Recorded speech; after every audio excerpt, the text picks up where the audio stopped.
गाजी ये तेरे पुरिसरार बंदे जिन्हें तूने बख्शा है ज़ोक़े खुदाई। तारिक बिन ज़ियाद, फ़ातेह उंदलस, आलमे इस्लाम का एक दरख्शां सितारा। इस जवां साल सिपाही सलार की बदौलत मुसलमानों ने उंदलस और स्पेन पर 800 साल हुकूमत की। दास्तान की तरफ बढ़ने से पहले आपसे गुजारिश है कि हमारे चैनल ग्लोबल नॉलेज को सब्सक्राइब करें ताकि हर न्यू आने वाली वीडियो का नोटिफिकेशन आपको मिल सके।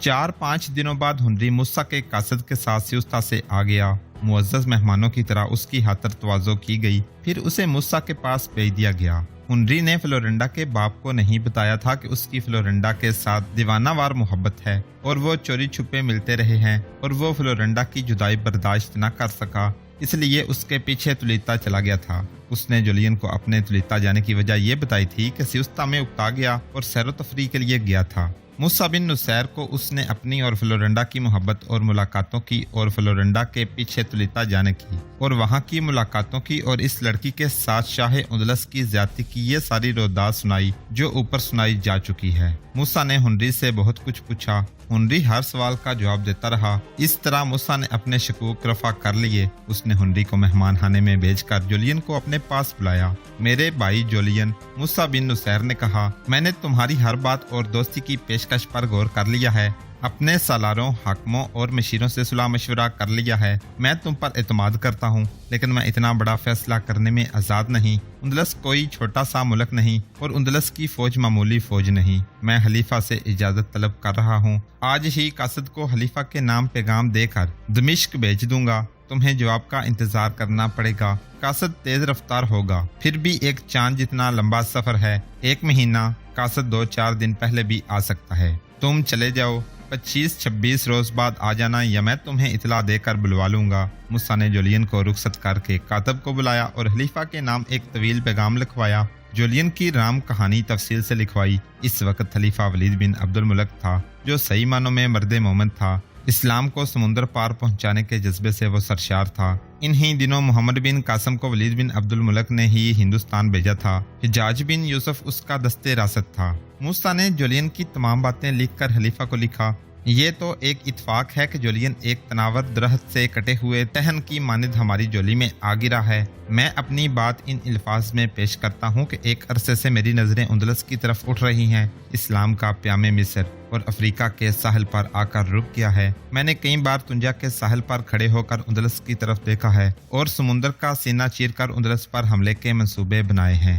अब एक ईसाई हुक्मरान ने ताउन की पेशकश की है, तो हर पहलू पर गौर करके मुझे उंदलस की तरफ पेशकदमी की इजाजत दें। एक और पहलू पर भी गौर करें। मेरे पास जो फौज है वो तकरीबन तमाम की तमाम बर्बर है। बर्बर वहशी और होनहार कौम है। इनकी फौज को मैंने नज़्म नस्क का पाबंद बना दिया है, लेकिन ये चैन से बैठने वाले लोग नहीं। जंगो जदल इनका फितरी तकाजा है। सरकशी पर ये आमादा और तैयार रहते हैं। इन्हें ज्यादा अरसे तक नज़्म नस्क और क़वाइद ज़वाबित की लगाम नहीं डाली जा सकती। इन्हें कुछ अरसा और इसी तरह फारग और पाबंद रखा गया तो ये आपस में लड़ पड़ेंगे। ये क़वाइद ज़वाबित से बागी हो जाएंगे और ये इस्लाम से भी बागी हो सकते हैं। खलीफा उल मुस्लिमीन, मैं इन्हें सियुस्ता पर हमलों, मुहासरों वगैरह में मसरूफ रखता रहा हूँ, लेकिन कुछ अरसे से ये सिलसिला भी बंद है। अब जरूरी हो गया है कि इस बर्बर फौज को कोई मैदान जंग दिया जाए ताकि ये दुश्मन का और अपना खून बहाने का नशा पूरा कर लें। इस नशे के अलावा एक वजह और भी है। इन्हें मोमन और मुजाहिद बनाने के लिए भी जरूरी है कि उंदलस का रुख किया जाए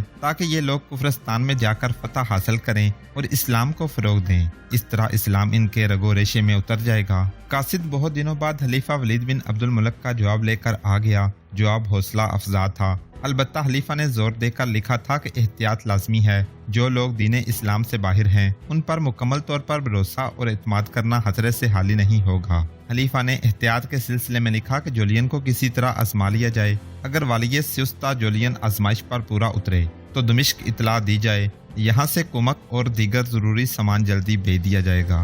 मूसा बिन नुसैर ने खलीफा का जवाब अपनी मशावरती मजलिस को पढ़कर सुनाया और सबसे मशवरा तलब किया। अरबों की जहानत मशहूर हुआ करती थी। इस मजलिस ने कुछ ही देर गौर होश और तबादला ख्याल और तजावीज़ के बाद जूलियन को आजमाने का एक तरीका सोच लिया। एक एल्ची को सियुस्ता रवाना कर दिया गया कि जूलियन को यहाँ आने का पैगाम दे आए। जूलियन तो जैसे इसी पैगाम का मुंतजिर था। वो पैगाम मिलते ही उजलत में तैयार हुआ। उसने वटीजा के भाई उपास को भी, जो सियुस्ता में रहता था, साथ ले लिया। इसके साथ फौज का एक आला अफसर और 100 सवारों का हिफाजती दस्ता था। ये शाही काफिला मुसाफत तय करके मूसा के दारुल हुकूमत के रवान पहुंचा तो जूलियन बगैर आराम किए मूसा से मिला। तारीखों के मुताबिक इस मुलाकात में वटीजा का भाई उबास, जूलियन की फौज का अफसर आला, भी उसके साथ था। ये एक तारीखी मुलाकात थी। इसी मुलाकात में मुसलमानों पर उंदलस के दरवाजे खुले थे। मेरे भाई जूलियन, मूसा बिन नुसैर ने कहा, दमिश्क से इजाजत आ गई है, लेकिन इस शर्त के साथ कि तुम साबित करो कि उंदलस के बादशाह राडरक को तुम ऐसा दुश्मन समझने लगे हो कि हालात कैसा ही पलटा क्यों ना खा जाएं, तुम उसके साथ दोस्ती बहाल नहीं करोगे। ये सबूत पेश करने का कोई तरीका तुम ही बताओ। जूलियन ने कहा, मैं तो लम्हे गिन रहा हूँ कि वो वक्त कब आएगा जब मैं इस बदकार राडरक से अपनी बेइज्जती का इंतकाम लूंगा। अमीर मोहतरम उबास ने कहा, मेरे इस भाई की रूह मुझे रातों को सोने नहीं देती, जिसके खिलाफ राडरक ने बगावत कराई और इसकी बादशाही का तख्ता उलट कर खुद बादशाह बन गया और मेरे भाई वटीजा को कत्ल करा दिया। अब इसने हमारे खानदान पर एक और ओछा वार किया है। अगर आप हमारी जगह होते तो इंतकाम लेने के लिए एक दिन का इंतजार भी गवारा ना करते। अगर आप जितनी फौज हमारे पास होती तो हम मदद की भीख मांगने के लिए आपके दरवाजे पर ना आते। अब इंतजार नहीं कराऊंगा। मूसा ने कहा, जूलियन एक काम करो, रात के अंधेरे में समुंदर पार करो, तुम्हारी फौज तुम्हारे साथ हो। उंदलस के किसी साहली इलाके पर हमला करो। इससे पहले कि उंदलस की फौज आए तुम अपनी फौज को वापस ले आओ। ये एक सबूत होगा कि तुम शाह राडरक को अपना दुश्मन समझते हो। मैं तुम्हारे जज्बा इंतकाम की शिद्दत का अंदाजा करना चाहता हूँ। अगर मेरी फौज वहाँ किसी वजह से फंस गई, जूलियन ने कहा, और अगर मेरी फौज का मुकाबला ज्यादा फौज से हो गया तो मेरा अंजाम क्या होगा? तुम्हें बुरे अंजाम तक नहीं पहुँचने दूंगा। मूसा ने कहा, मेरे दस्ते साहिल पर मौजूद होंगे। मैं पैगाम रसानी का ऐसा इंतजाम करूंगा कि तुम किसी मुसीबत में फंस गए तो मुझे फौरन इतला मिल जाएगी और मेरे दस्ते तुम्हारी मदद को पहुंचेंगे। जूलियन और उबास ने फौरन रजामंदी का इजहार कर दिया और मूसा के साथ मिलकर उन्होंने उंदलस के एक साहली इलाके पर हमला करने का प्लान बना लिया। वो दोनों उसी वक्त सियुस्ता को रवाना हो गए। मूसा बिन नुसैर ने कुछ दस्ते अपनी फौज सलार अबू जोया तरीफ बिन मालिक अल मारफी की ज़ेर कुमान इस हुक्म के साथ भेज दिए कि वो सियुस्ता के मुजाफात में जाकर हेमाजन हो जाएं। और जब जूलियन अपने दस्ते उंदलस की तरफ भेजे तो तरीफ अपने दस्तों को तैयारी की हालत में सियुस्ता के साहिल पर ले जाए। जब सलार तरीफ अपने दस्तों के साथ सियुस्ता के करीब पहुंचा तो जूलियन ने बाहर आकर उसका शहाना इस्तकबाल किया और तरीफ से कहा कि वो किले के अंदर उसके महल के एक कमरे में क्याम करे।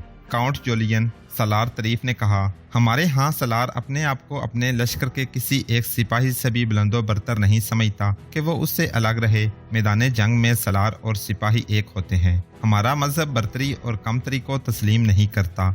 आप हमें नमाज पढ़ते देखेंगे तो आपको पता नहीं चलेगा कि सफ दर सफ खड़े इन मुसलमानों में ओहदेदार कौन और सिपाही कौन है। ऐसे भी होता है कि हमारे मुलाजिम अगली सफ में होते हैं और हम पिछली सफ़ों में। सलार को यह सादत हासिल है कि इमामत के फ़राइज़ वो अदा करता है। आप उंदलस को फतह कर लेंगे। जूलियन ने पुरजोश लहजे में कहा, यही इस्लाम की ताकत है जो आपने बयान कर दी है। हमारे सलार सिपाहियों को अपने ज़ाती मुलाजम समझते हैं, फिर भी मेरे महल के दरवाजे आपके लिए खुले हैं। फिर वो रात आई जब जूलियन की फौज सियुस्ता के साहिल पर बादबानी कश्तियों में सवार हो रही थी और सलार तरीफ के दस्ते तैयार होकर साहिल पर पहुंच गए थे। समुद्री मुसाफत सिर्फ 12 मील थी। जूलियन की जंगी कश्तियों के मुला तजुर्बाकार थे। समुंदर पुरसकून था, हवा तेज थी और मुवाफक भी। मल्लाहों ने मतवक्का वक्त से पहले जूलियन की फौज को अंदलस के साहिल पर पहुंचा दिया। कमान उबास के हाथ में थी। जूलियन साहिल पर खड़ा था। उसके साथ उसकी बीवी और दोनों बेटियां फ्लोरेंडा और मेरी खड़ी थीं। फौज की रवानगी तक फ्लोरेंडा ने बाप के लिए एक मसला खड़ा किए रखा था। वो जिद कर रही थी कि मर्दाना कपड़े पहनकर अपनी फौज के साथ उंदलस जाएगी। इसने बाप का जंगी लिबास निकाल लिया था, डाल और तलवार भी तैयार कर ली थी, लेकिन जूलियन उसे आने की इजाजत नहीं दे रहा था। माँ भी उसे रोक रही थी। क्या मैं शाह सवार नहीं? फ्लोरेंडा चीख चिल्लाकर कहती रही थी। क्या मैं बर्छी और तलवार नहीं ला सकती? क्या मेरी कमान से निकले हुए तीर हवा में जाया हो जाते हैं? माँ और बाप उसे बता रहे थे कि वो सब कुछ जानती है, लेकिन जब दुश्मन बर्छियां और तलवारें लेकर मैदान में आता है तो अपनी बर्छी और तलवार संभल कर देख कर चलानी मुश्किल हो जाती है और कमान से निकले हुए तीर हवा में जाया होने लगते हैं। लड़ना और मरना मर्दों का काम है। बेआबरू हुई हूँ, फ्लोरिंडा ने कहा। उंदलस पर पहले इंतकामी ज़रब में मुझे शामिल होने दो। बाप ने उसे इस वादे पर रोक लिया था कि जब मुसलमान हमला करके शाह रॉड्रिक को शिकस्त दे देंगे तो वो मूसा बिन नुसैर से कहेगा कि रॉड्रिक को जिंदा पकड़कर उसके हवाले कर दिया जाए, फिर फ्लोरिंडा उसे अपने हाथों कत्ल कर सकती है। फ्लोरिंडा मुतमईन हो गई थी और अपनी फौज को अलविदा कहने अपने बाप के साथ साहिल तक गई। वहां उसे मुसलमान सलार अबू जोया तरीफ नजर आ गया। बाप ने इस सलार के साथ इसका तारुफ कराया तो फ्लोरिंडा तरीफ के पीछे पड़ गई कि वो उसे उसके बाप से इजाजत ले दे कि वो अपनी फौज के साथ चली जाए। तुम्हारा बाप शायद तुम्हें इजाजत दे दे, सलार तरीफ ने कहा, लेकिन मैं तुम्हें इजाजत नहीं दूंगा। हम औरतों की इज्जत और आबरू पर जाने देने वाले औरतों को दुश्मन के सामने मैदान में कैसे भेज दें।